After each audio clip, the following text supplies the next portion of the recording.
শ্বেত শুভ্র পর্বতশ্রেণীর বুক চিরে প্রবাহিত এক অনন্ত নিস্তব্ধতা, যেখানে রাত নামে নীলচে আলোয় সূর্য ডুবে গিয়ে আঁকিয়ে দেয় সোনালি আবরণ।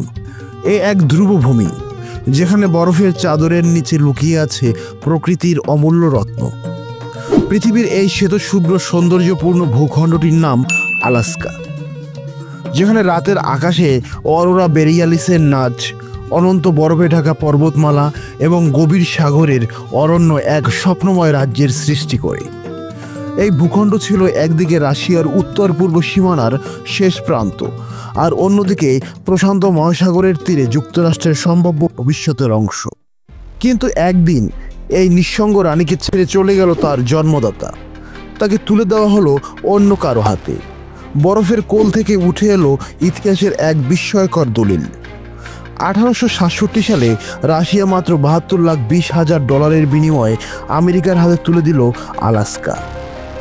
আজকের মূল্যবান অনুযায়ী এটি ছিল এক অবিশ্বাস্য চুক্তি। কিন্তু কেন রাশিয়া এমন একটি সিদ্ধান্ত নিল? এটি কি শুধুই অর্থনৈতিক সংকটের ফলাফল ছিল, নাকি ছিল গভীর কোনো কৌশলগত পরিকল্পনা? চলুন এই চুক্তির আসল কারণ ও প্রভাব বিশদভাবে জানার চেষ্টা করি। রাশিয়া তখন এক বিশাল সাম্রাজ্য, যা ইউরোপ থেকে এশিয়া পর্যন্ত বিস্তৃত ছিল। কিন্তু 1853 থেকে 1856 সালের ক্রিমিয়ার যুদ্ধে এই সাম্রাজ্যের ভিত নাড়িয়ে দেয়। কারণ এই যুদ্ধে রাশিয়াকে ব্রিটেন, ফ্রান্স এবং অটোমান সাম্রাজ্যের সম্মিলিত শক্তির বিরুদ্ধে লড়তে হয়েছিল। আর এই যুদ্ধে রাশিয়ার বিশাল পরিমাণ সম্পদ ব্যয় হয়, যা এর অর্থনীতিতে ভয়াবহ ধাক্কা দেয়। এবং এই যুদ্ধের ফলে রাশিয়ার রাজস্ব হ্রাস পেতে শুরু করে এবং ঋণের বোঝা বাড়তে থাকে। এই সংকটের ফলে রাশিয়ার শাসক জার দ্বিতীয় আলেকজান্ডার সিদ্ধান্ত নেন যে কিছু অপ্রয়োজনীয় অঞ্চল বিক্রি করে অর্থ সংগ্রহ করতে হবে, এবং তার চোখ পড়ে আলাস্কার দিকে। আলাস্কা ছিল রাশিয়ার জন্য এক দূরবর্তী এবং বিচ্ছিন্ন ভূখণ্ড। এটি ছিল রাশিয়ার মূল ভূখণ্ড থেকে প্রায় 8,000 কিলোমিটার দূরে, যা যোগাযোগ ও শাসনকার্য পরিচালনার ক্ষেত্রে বিশাল সমস্যা তৈরি করছিল। অতিরিক্ত শীতল আবহাওয়ার কারণে এখানে কৃষি কাজ করাও অসম্ভব ছিল না। রাশিয়ার জনসংখ্যা সেখানে ছিল খুবই কম এবং নূতন বসতি স্থাপন করা কঠিন ছিল। তখন সেখানে তেল বা গ্যাসের খনির সন্ধান পাওয়া যায়নি, যার কারণে এটি রাশিয়ার জন্য লাভজনক ছিল না।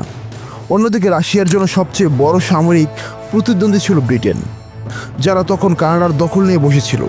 রাশিয়ার শাসকরা আশঙ্কা করেছিলেন যে ভবিষ্যতে যদি ব্রিটেনের সাথে যুদ্ধ বাঁধে, তবে আলাস্কা রক্ষা করা অসম্ভব হয়ে পড়বে। ব্রিটিশ নৌবাহিনী তখন অনেক শক্তিশালী ছিল, যা রাশিয়ার পক্ষে সামলানো কঠিন ছিল।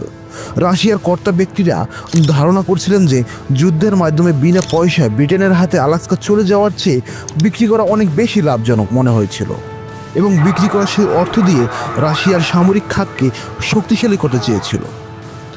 যদিও এখনকার সময় আধুনিক বিশ্বের চোখে আলাস্কা এক বিশাল সম্পদ, তবে 19 শতকের রাশিয়ানদের দৃষ্টিতে এটি একদমই মূল্যহীন ছিল। তারা ভেবে নিয়েছিল যে এটি শুধুমাত্র বরফে ঢাকা এক অঞ্চল, যেখানে বিশেষ কোনো সম্পদ নেই। সোনার কিংবা তেলের খনির সন্ধান তখনও মেলেনি। তারা বুঝতে পারেনি যে ভবিষ্যতে এটি বিশ্বের অন্যতম ভূখণ্ড হয়ে উঠবে। অপরদিকে 1860-এর দশকে যুক্তরাষ্ট্র দ্রুত পশ্চিম দিকে বিস্তৃত হচ্ছিল এবং প্রশান্ত মহাসাগরের তীরে তাদের প্রভাব বিস্তারের পরিকল্পনা করছিল। একই সাথে যুক্তরাষ্ট্র তখন মনরো ডক্ট্রিন অনুসরণ করছিল, যেখানে ইউরোপীয় শক্তির প্রভাব কমিয়ে আমেরিকাকে আরও বিস্তৃত করা হচ্ছিল।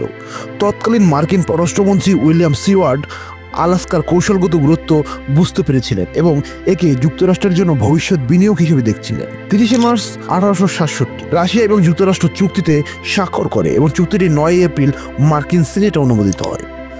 18 অক্টোবর 1867 আনুষ্ঠানিকভাবে যুক্তরাষ্ট্র মাত্র $72,20,000 বিনিময়ে রাশিয়ার কাছ থেকে 15 লক্ষ বর্গ কিলোমিটার বা 6 লক্ষ বর্গ মাইলের এই বিশাল ভূখণ্ড কিনে নেয়। প্রথম থেকে অনেক আমেরিকানই এই চুক্তির বিরোধিতা করেছিল এবং একে সিওয়ার্ডস পুল্লি বা সিওয়ার্ডের বোকামি বলে অভিহিত করছিল। তবে কয়েক দশক পরই আলাস্কা প্রমাণ করে দেয় যে এটি ছিল যুক্তরাষ্ট্রের অন্যতম সেরা বিনিয়োগ। আলাস্কা বিক্রির ফলে রাশিয়া কিছু অর্থ পেলেও পরবর্তীতে এটি তাদের জন্য এক বিশাল ভুল সিদ্ধান্ত বলে প্রমাণিত হয়। স্থানীয়দের ভাষায় আলাস্কা শব্দের অর্থ বিশাল দেশ বা মহান ভূখণ্ড। বাংলাদেশের তুলনায় প্রায় 12 গুণ বড় এই রাজ্যটি যুক্তরাষ্ট্র কিনে নেওয়ার পরে প্রথমে কোনো গুরুত্ব না দিলেও 1896 সালে আলাস্কার ইউকনে সোনার খনি আবিষ্কারের পরে এটি আমেরিকার জন্য স্বর্গরাজ্য হয়ে ওঠে। তখন থেকে প্রতি বছর প্রায় $50 বিলিয়ন জ্বালানি তেল রপ্তানি করে যুক্তরাষ্ট্র। এই আলাস্কা বিশ্বের জ্বালানি তেল সমৃদ্ধ অঞ্চলগুলোর ভিতরে অন্যতম। 1978 সালে আলাস্কার নিয়ন্ত্রণাধীন সমুদ্র তলদেশে প্রায় 1000 কোটি ব্যারেল অপরিশোধিত জ্বালানি তেলের সন্ধান পাওয়া যায়। গত 4 দশকের বেশি সময় ধরে এই তেল উত্তোলনের পরেও সেখানে প্রায় 400 কোটি ব্যারেল অপরিশোধিত জ্বালানি তেল মজুত রয়েছে। যুক্তরাষ্ট্রের জাতীয় ভূতাত্ত্বিক সংস্থা USGS এর হিসাব অনুযায়ী আলাস্কার উত্তর উপকূলেই 85 ট্রিলিয়ন ঘনফুট প্রাকৃতিক গ্যাসের খনি বিদ্যমান। এই খনিগুলো থেকে উপার্জিত অর্থের একটি অংশ আলাস্কার স্থানীয় জনসাধারণের জন্য আলাদা করে রাখা হয়। 1976 সালে মাত্র $7.5 লাখ এই তহবিলটি গঠন করা হয়েছে এবং 2007 সালে এই তহবিলের সঞ্চিত অর্থের পরিমাণ ছিল প্রায় $500 কোটি মার্কিন ডলার। দ্বিতীয় বিশ্বযুদ্ধের সময় এই আলাস্কা যুক্তরাষ্ট্রের জন্য একটি গুরুত্বপূর্ণ সামরিক ঘাঁটি হয়ে ওঠে, যা জাপানের বিরুদ্ধে যুদ্ধে ব্যবহৃত হয়। রাশিয়া যুক্তরাষ্ট্রের ঠান্ডা যুদ্ধের সময় এটি রাশিয়ার বিরুদ্ধে যুক্তরাষ্ট্রের সামরিক নজরদারি কেন্দ্রে পরিণত হয়। আলাস্কা বিক্রি মূলত ভূ রাজনৈতিকভাবে এটি রাশিয়ার জন্য এক বড় ভুল বলে বিবেচিত হয়।